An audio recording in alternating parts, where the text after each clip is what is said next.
Hi, my name's Cameron, and I want to talk to you about my 2000 Lexus LX470. Now, I'm coming to you from Cuenca, Ecuador, where I retired.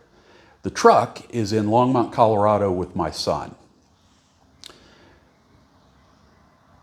The ad that you're looking at needs a little explanation. So my truck, I purchased it from the original owner in Houston in, I think, 2013, somewhere around there, 2013, 2014, and drove it for a number of years, and it got a burned valve.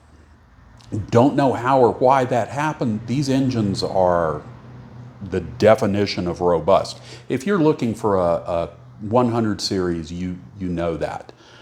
I can't account for what happened. The truck was in great shape other than that. So this happened just prior to COVID, and I went on the mud forums, I posted up. It looked like the only real solution would be to replace the engine. So I purchased a used engine from Slee Off-Road. If you know off-road in Colorado, those guys are phenomenal. And they had a customer's truck that was in an accident. They'd been taking care of this customer, and they salvaged what they could off the truck, and they had the engine. Their records and their best guess was that the engine had about 100,000 on it. So I just benchmarked and called it 100,000. Then COVID happened. Now, I was a teacher and I was working from home. So I figured I had at least that year, maybe more, to work on this truck. And my goal was to make this truck last another 30 or 40 years. So I removed the engine, the original engine.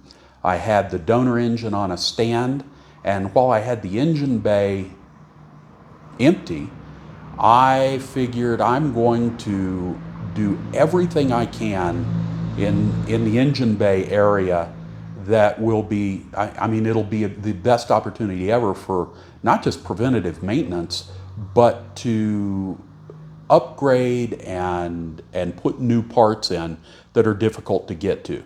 So I'm going by memory here, I did things like I replaced the motor mounts and the transmission mount. I put a new steering rack in. That's a horrible job to do if the engine's in there. I put new half shafts in, the CV shafts. Upper and lower control arm bushings. I know I'm forgetting stuff. I did everything I could think of. I replaced the entire air conditioning system, except for the tubing. Front rear condensers, the evaporator. The radiator had been replaced about 5 years prior to that, so the radiator's got about 7 years on it. On the new engine, the donor engine, I had it on a stand, and similarly, I said I'm just going to do everything I can to this engine before I put it in the truck. Everything that was much easier on the stand. So I opened up, cleaned, resealed the oil sump. I put new valve cover gaskets on it. New head gasket. No, I did not do a head gasket. Intake gasket, manifold gasket, exhaust manifold gaskets. I replaced all of the bolt-ons. I replaced the AC compressor, the starter, and these are all Denso parts. And I have all the receipts in a notebook with the truck. The AC compressor, the starter, alternator. I did not replace the power steering pump. I took the best one from the original or donor engine. I'm sure it was the donor engine because it had fewer miles. I replaced all the coil packs, obviously all the plugs, cleaned everything, put the engine back in. So what is original on the truck, the original mileage of the vehicle, the transfer case, the transmission, didn't do anything on the back end. So the pumpkins are the same. Didn't do anything to the suspension in the rear end.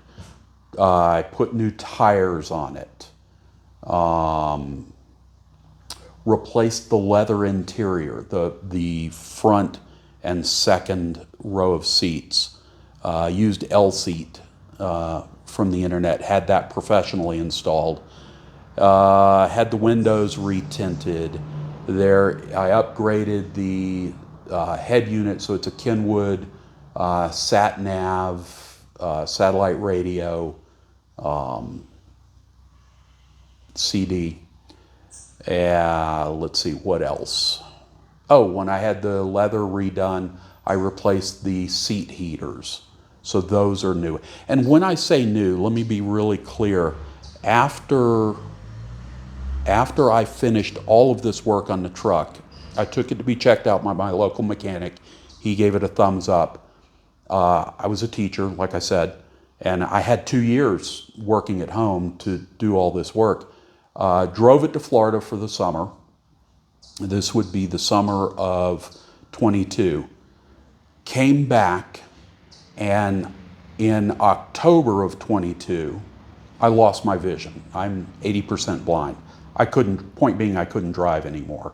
So from the time I finished the work till today, there's like 25,000 miles on it. So when I say new, it's 20,000 miles from new. Motorcycles are a loud issue here in Ecuador. Also, when I did the engine, I changed the timing, did all the timing belt work on it, so that's new. Water pump, timing belt, the whole bit. I'm sure there are things I'm forgetting. I'm going by memory. LED headlights. The Lexus, you may or may not know, but it has projectors in the low beams, so you can just retrofit right in LED headlights, the high beams. It's okay if you blind people because it's high beams. Replaced all the interior lights, with the exception of the dash, replaced them with LED. There's stuff I'm forgetting. Point being, all of the major things that could go wrong with this vehicle, all the really spendy things, have kind of already been done. My way of thinking, when you're buying a 100 series, you're not going to spend the money to put in a steering rack. That money goes for a front bumper. You're not going to spend the money to replace the AC components. That money goes into a rear bumper. Or if you don't want to do anything like that, it's money you're not going to be spending for the next 10 or 15 years. Love to talk to you about this thing. It's kind of unique in all of the work that was done to it. I have the workshop, the 3-volume set of workshop manuals, receipts from everything, the original offloading receipt when it came off the ship for the original owner, the original sales brochure, all the documentation. Love to talk to you about it. Give me a call. Take care.